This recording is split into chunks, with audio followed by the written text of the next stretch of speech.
എൻ്റെ അടുത്ത് പല ബിസിനസ്സുകാരും വന്ന് ചോദിക്കുന്ന പ്രധാനപ്പെട്ട ചോദ്യങ്ങൾ എന്താണെന്ന് വെച്ച് കഴിഞ്ഞാൽ, സാറേ ഈ ടീമിനെ നമുക്ക് എങ്ങനെ എഫക്റ്റീവായിട്ട് മാനേജ് ചെയ്യാം, ടീമിനെ എങ്ങനെയാണ് കൈകാര്യം ചെയ്യേണ്ടത്, ഏത് ടൈപ്പ് ആൾക്കാരാണ് നമ്മുടെ കൂടെ വേണ്ടത്.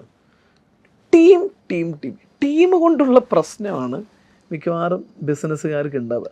അപ്പോൾ നമ്മുടെ കൂടെ പ്രധാനമായിട്ടും 3 ടൈപ്പ് ആളുകളുണ്ടാവും. 3 ടൈപ്പ് അവരുടെ സ്വഭാവം വെച്ചിട്ട്, അല്ലെങ്കിൽ 3 സ്ട്രക്ചറിലുള്ള ആളുകളുണ്ടാവും.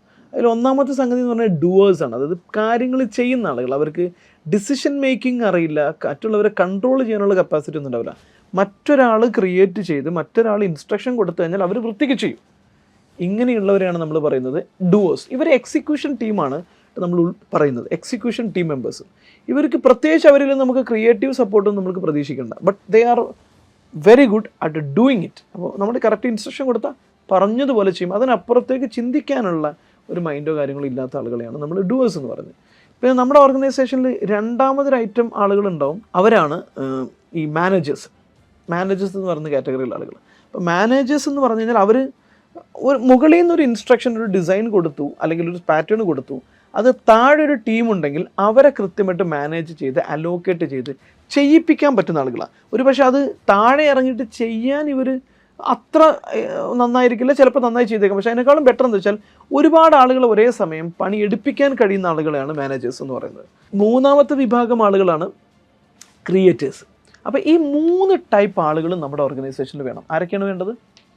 1 ഡൂവേഴ്സ് വേണം, 2 മാനേജേഴ്സ് വേണം, 3 ക്രിയേറ്റേഴ്സ് വേണം. ക്രിയേറ്റേഴ്സിൻ്റെ പണി എന്താ വെച്ചാൽ പുതിയത് ഉണ്ടാക്കുക, പുതിയ സ്ട്രാറ്റജി ഉണ്ടാക്കുക, പുതിയ പ്രോഡക്റ്റ് ഉണ്ടാക്കുക, പുതിയത്, അതായത് അതുവരെ ഇല്ലാത്ത സംഗതികൾ ശൂന്യതയിൽ നിന്ന് ആലോചിച്ചുണ്ടാക്കുക. അവർ ക്രിയേറ്റീവ് ആയിരിക്കും കംപ്ലീറ്റ്ലി. പക്ഷേ ക്രിയേറ്റേഴ്സിൻ്റെ പ്രശ്നം എന്ന് വെച്ചാൽ ചിലപ്പോൾ ഒരു പക്ഷേ അവർക്ക് ഭയങ്കരമായിട്ട് ഇത് എക്സിക്യൂട്ട് ചെയ്യാനുള്ള കപ്പാസിറ്റി ഉണ്ടായിക്കൊള്ളുന്നില്ല.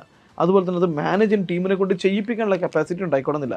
അപ്പോൾ ഒരു ഓൺട്രപ്രണർ എന്ന രീതിയിൽ നിങ്ങളുടെ ബിസിനസ് സ്ഥാപനത്തിൽ ഈ 3 ടൈപ്പ് കാറ്റഗറിയിൽ ആളുകളെ കണ്ടെത്തുക എന്നുള്ളതാണ് ഏറ്റവും പ്രധാനം. ഒരുപക്ഷെ അവൻ നല്ല മാനേജറിയൽ കപ്പാസിറ്റി ഉണ്ടാവും, പക്ഷേ അവൻ താഴെ എക്സിക്യൂഷൻ ടീമിലായിരിക്കും, അല്ലെങ്കിൽ ഡൂവർ കാറ്റഗറിയിലായിരിക്കും വർക്ക് ചെയ്യുന്നത്.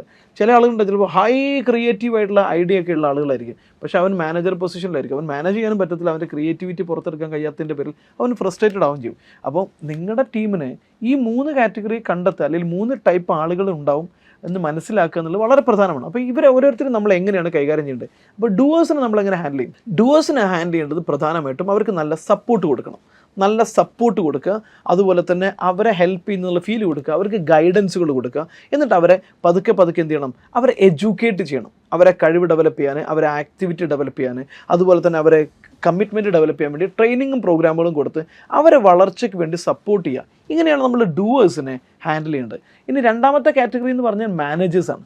മാനേജേഴ്സിന് തീർച്ചയായിട്ടും മാനേജർ കാറ്റഗറിയിലുള്ള ആളുകൾ നമ്മൾ എങ്ങനെയാണ് ഡെവലപ്പ് ചെയ്യേണ്ടത്? അവർ കുറച്ച് ഡിമാൻഡിങ് സ്റ്റൈലാണ്. അതായത് അവരെ ഡിസിഷൻ എടുക്കാനുള്ള പെർമിഷൻ കൊടുക്കുക, ഡിസിഷൻ എടുക്കാനുള്ള അധികാരം കൊടുക്കുക, പ്ലാൻ അവരെ കൊണ്ട് ഉണ്ടാക്കിപ്പിക്കുക. അതുപോലെ തന്നെ നമ്മളെടുത്തിങ്ങനെ സാർ ഇതെന്താ ചെയ്യേണ്ടതെന്ന് ചോദിച്ചു വരുമ്പോൾ നമ്മൾ സൊല്യൂഷൻ പറഞ്ഞു കൊടുക്കരുത്.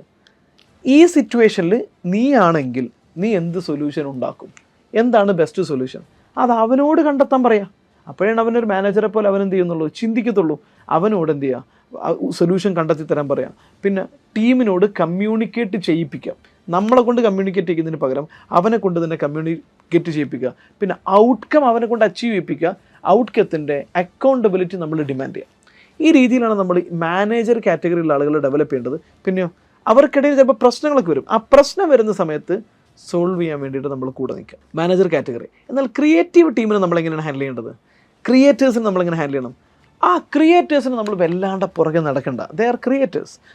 ഇപ്പോൾ എനിക്കറിയാം, എനിക്കൊരു മീഡിയ കമ്പനി ഉണ്ട്, ബ്രൈറ്റ് ഫോർ ടെക് എന്ന് പറയുന്ന ഒരു മീഡിയ ഡിവിഷൻ ഉണ്ട്.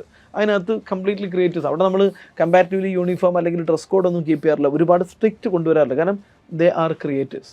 അപ്പോൾ അവർക്ക് കുറച്ച് ഫ്രീഡം കൊടുത്ത്, അവർക്ക് കുറച്ച് സ്പേസ് ഒക്കെ കൊടുത്തിട്ട് നമ്മൾ അവരോട് പറയുന്ന കാര്യമുണ്ട്, I expect you to do this. എനിക്ക് ഉറപ്പുണ്ട് നിന്നെക്കൊണ്ട് ഇത് ചെയ്യാൻ പറ്റും, നീ ഇത് ചെയ്യാൻ ക്യാപ്പബിൾ ആണ്, നിന്നെക്കൊണ്ട് ഇത് കഴിയുമെന്ന് എനിക്ക് ഉറപ്പുണ്ട്, ഈ റിസൾട്ട് ഈ സമയത്തുള്ള നീ ചെയ്തു തന്നിരിക്കും. അതായത് അവനെ കൊണ്ട് പറ്റുമെന്നുള്ള കോൺഫിഡൻസ് അവൻ്റെ ഉള്ളിൽ ഉണ്ടാക്കി കൊടുക്കുക, അവനെ കൊണ്ട് കഴിയുമെന്ന് അവനെ വിശ്വസിപ്പിക്കുക. ഈ ക്രിയേറ്റേഴ്സിൻ്റെ ഏറ്റവും വലിയ പ്രശ്നം എന്താ വെച്ചാൽ പല ആളുകൾക്കും ഇതെന്നെ കൊണ്ട് കഴിയുമോ, ഇത്രയൊക്കെ എന്നെ കൊണ്ട് ചെയ്യാൻ പറ്റുമെന്ന് കൺഫ്യൂഷൻ അടിച്ചിരിക്കുന്ന ആളായിരിക്കും. അവൻ്റെ കഴിവിൽ നിങ്ങൾക്ക് വിശ്വാസം ഉണ്ടെങ്കിൽ അത് അവനെ ബോധ്യപ്പെടുത്തി കൊടുക്കുക. എന്നിട്ട് അവനക്ക് എന്ത് ചെയ്യുക, അവനെ മുൻകൂട്ടി കാഴ്ചകൾ കാണാൻ പ്രേരിപ്പിക്കുക. അപ്പുറത്തേക്കുള്ള 2 വർഷം കഴിഞ്ഞിട്ട് 3 വർഷം കഴിഞ്ഞിട്ട് എന്ത് സംഭവിക്കുന്നത് ഇമാജിൻ ചെയ്ത് നോക്കാൻ പ്രേരിപ്പിക്കുക. അങ്ങനെ അവനെ ആ രീതിയിലേക്ക് ചിന്തിക്കാൻ പ്രേരിപ്പിക്കുന്ന വഴി നമ്മൾ അവനെ നെക്സ്റ്റ് നമ്മുടെ മാർക്കറ്റിൽ ആവശ്യമായ സാധനങ്ങളൊക്കെ കണ്ടെത്താൻ അവനെ സഹായിക്കുക, അവനെ പ്രോത്സാഹിപ്പിക്കുക, അവനെ പ്രചോദിപ്പിക്കുക. ആ സാധനമാണ് അല്ലെങ്കിൽ ഡിസിഷൻ, പുതിയ ബ്രാഞ്ച്, പുതിയ മാർക്കറ്റിംഗ്, പുതിയ ഏരിയ, പുതിയ സ്ട്രക്ചർ, പുതിയ പ്രോഡക്റ്റ്, ഇതെല്ലാമാണ് ഒരു ക്രിയേറ്റേഴ്സ്. അപ്പോൾ ഈ 3 ടൈപ്പ് ആളുകളും നമ്മുടെ സ്ഥാപനത്തിൽ ആവശ്യമാണ്. ഓരോരുത്തരെയും ഹാൻഡിൽ ചെയ്യേണ്ട രീതി വേറെയാണ്. സോ ഇങ്ങനെ ഈ 3 ടീമിനെ നിങ്ങൾക്ക് പ്രോപ്പറായിട്ട് ഹാൻഡിൽ ചെയ്യാൻ പറ്റിക്കഴിഞ്ഞാൽ നിങ്ങളുടെ സ്ഥാപനം ഒരു ഡ്രീം ടീമായിട്ട് മാറും. അതോടൊപ്പം തന്നെ ഒരുപക്ഷെ നിങ്ങൾക്ക് ഒരു മാനേജേഴ്സ് മാത്രമേ ഉള്ളൂ, ക്രിയേറ്റേഴ്സ് ഇല്ലെങ്കിൽ നല്ല ക്രിയേറ്റീവ് തിങ്കിങ് ഉള്ള ആളുകളെ കൊണ്ടുവരണം. എക്സിക്യൂഷൻ ടീം ഇല്ലെങ്കിൽ അവരെ നിങ്ങൾ അവിടെ നല്ല രീതിയിൽ ബിൽഡ് ചെയ്യണം. സോ ഇങ്ങനെ നമുക്ക് നമ്മുടെ ബിസിനസ്സിനെ ഒരു നെക്സ്റ്റ് ലെവലിൽ കൊണ്ടുപോകാൻ സഹായിക്കും. പിന്നെ ഞങ്ങൾ നിങ്ങളെ സഹായിക്കാനുള്ള ഒരു മിഷനിലാണ് ഇറങ്ങി പുറപ്പെട്ടിരിക്കുന്നത്.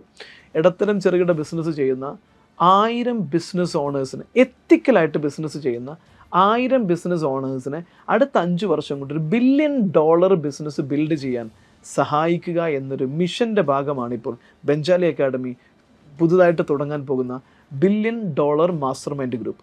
അതൊരു എത്തിക്കലായിട്ട് ബിസിനസ് ചെയ്യണമെന്ന് ആഗ്രഹിക്കുന്ന ഇടത്തരം ചെറുകിട ബിസിനസ്സുകാരുടെ ഒരു കൂട്ടായ്മയാണ്. അവരുടെ മൈൻഡ് സെറ്റിന് ഒരു $1 ബില്യൺ കൊണ്ടുവരുന്നതിന്, ഒരു $1 ബില്യൺ ഓൺട്രപ്രണർ ആകാൻ ആവശ്യമായ കുറേ സ്കിൽ സെറ്റുകൾ, സ്ട്രാറ്റജീസ്, ഇതെല്ലാം ട്രെയിനിങ് ആൻഡ് കോച്ചിങ്ങിലൂടെ കിട്ടുന്നതോടൊപ്പം തന്നെ 5 വർഷത്തെ മെമ്പർഷിപ്പ് പ്രോഗ്രാമാണിത്. അത് 2025 ജനുവരി 1 മുതൽ 2030 ഡിസംബർ 31 വരെ നീണ്ടു നിൽക്കുന്ന 5 വർഷത്തെ ഒരു മെമ്പർഷിപ്പ് ക്ലബ്ബാണ്. ഇതിനകത്ത് ലോകത്തിൻ്റെ വിവിധ ഭാഗങ്ങളിലുള്ള ഓൺട്രപ്രണേഴ്സ് അംഗങ്ങളായിട്ടുള്ള ഒരു ക്ലബ്ബ്. ഇതിലൂടെ നിങ്ങൾക്ക് ബിസിനസ്സിനെ കുറിച്ച് പഠിക്കാൻ പറ്റും, സ്കില്ല് ഡെവലപ്പ് ചെയ്യാൻ പറ്റും, വിവിധ തരത്തിലുള്ള ഓൺട്രപ്രണേഴ്സുമായിട്ട് നെറ്റ്വർക്ക് ബിൽഡ് ചെയ്യേണ്ട അവസരം ഉണ്ടാകും. അവർക്കിടയിൽ നിങ്ങളുടെ സർവീസിനെയും പ്രോഡക്റ്റുകളെയും വിൽക്കാനുള്ള അവസരങ്ങളുണ്ടാകും.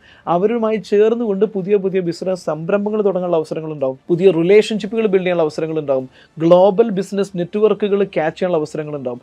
അതുപോലെ തന്നെ അവരുടെ എക്സ്പീരിയൻസുകൾ കേൾക്കാനുള്ള തോട്ട് പ്രോസസ്സ്, തോട്ട് ഷെയറിംഗ് പ്രോഗ്രാമുകൾ തുടങ്ങിയ രീതിയിലുള്ള ഒരു ബ്രോഡായിട്ടുള്ള എത്തിക്കലായിട്ട് ബിസിനസ് ചെയ്യാൻ ആഗ്രഹിക്കുന്ന 1000 ബില്യൺ ഓൺട്രപ്രണേഴ്സിനെ ബിൽഡ് ചെയ്യുക എന്ന് പറയുന്നതാണ് ഞങ്ങളുടെ മിഷൻ. നിങ്ങൾ ഈ മിഷൻ്റെ ഭാഗമായി എത്തിക്കൽ ഓൺട്രപ്രണേഴ്സിൻ്റെ 1000 ബില്യനേഴ്സിനെ ബിൽഡ് ചെയ്യുക എന്ന് പറയുന്ന ഈ മിഷൻ്റെ കൂടെ നിങ്ങൾ താല്പര്യമുണ്ടെങ്കിൽ നിങ്ങൾക്കും ഈ ക്ലബ്ബിൽ അംഗമാകാം. 5 വർഷത്തേക്കുള്ളൊരു മെമ്പർഷിപ്പാണ്.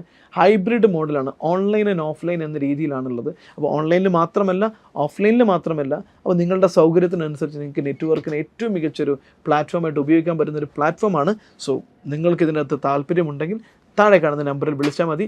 ദിസ് ഈസ് മീ കസാക് ബെഞ്ചാലി, ദ ബിസിനസ് കോച്ച്.